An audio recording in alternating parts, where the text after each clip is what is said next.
आंबेगाव आणि जुन्नर उपविभागामध्ये गेल्या 2 दिवसापासून खूप मोठ्या प्रमाणात पाऊस पडत आहे।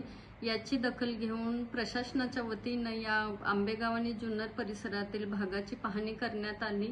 पाहणी केल्यानंतर जे दरडप्रवण क्षेत्र आहेत, प्रामुख्याने माळीणसारख्या घटनेच्या अनुषंगाने 60 ठिकाणी त्या ठिकाणी सर्वे करण्यात आला आणि तेथील सर्व लोकांना आम्ही दुसऱ्या ठिकाणी सुरक्षित ठिकाणी हलवण्यासाठी यशस्वी झालो आहोत। तसंच जुन्नर तालुक्यातील 6 ठिकाणांमधील काही व्यक्तींना देखील सुरक्षित स्थळी प्रशासनानं हलवण्यात यश मिळवलेलं आहे। प्रामुख्याने आंबेगाव तालुक्यातील जे कुटुंब संख्या आहे ती मोठ्या प्रमाणात होती।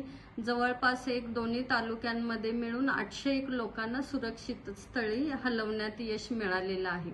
हे करत असताना मोठ्या प्रमाणात काल रात्री पाऊस झाल्यामुळे बऱ्याच ठिकाणचे रस्ते खचलेले होते, काही रस्त्यांवर दरडी देखील कोसळलेल्या होत्या। त्यामुळे जुन्नर तालुक्यातील 6 रस्ते व पूल या ठिकाणी वाहतुकीसाठी बंद करण्यात आलेले आहेत।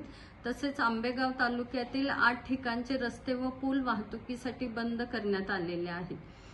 हे काम करत असताना आंबेगाव व जुन्नर तालुक्यातील महसूल यंत्रणा, पोलीस प्रशासन, फॉरेस्ट गार्ड, बऱ्याच गावचे आपदा मित्र आणि सार्वजनिक बांधकाम विभाग अव्याहतपणे काम करत असून मला या ठिकाणी लोकांना आवाहन करायचं आहे की अजून पावसाचा वरच्या भागामध्ये पावसाचं प्रमाण कमी झालेलं नाही, तर काही फार महत्त्वाच्या कारणांसाठीच लोकांनी बाहेर पडावं आणि आपलं स्वतःचं जे काही आता या ठिकाणी नुकसान मोठ्या प्रमाणात झालेलं आहे, काही घरं पडलेली आहे, पशुधनाचं नुकसान आहे, शेती देखील वाहून गेलेली आहे, रस्ते खचलेले आहेत। हे सर्व प्रशासनाच्या वतीनं, कृषी विभाग आणि महसूल विभागाच्या वतीनं या सर्व गोष्टींचे पंचनामे केले जाणार आहेत। कोणीही नागरिकांनी घाबरून जाऊ नये आणि प्रशासनाला सर्वांनी सहकार्य करण्याची मी या ठिकाणी विनंती करत आहे।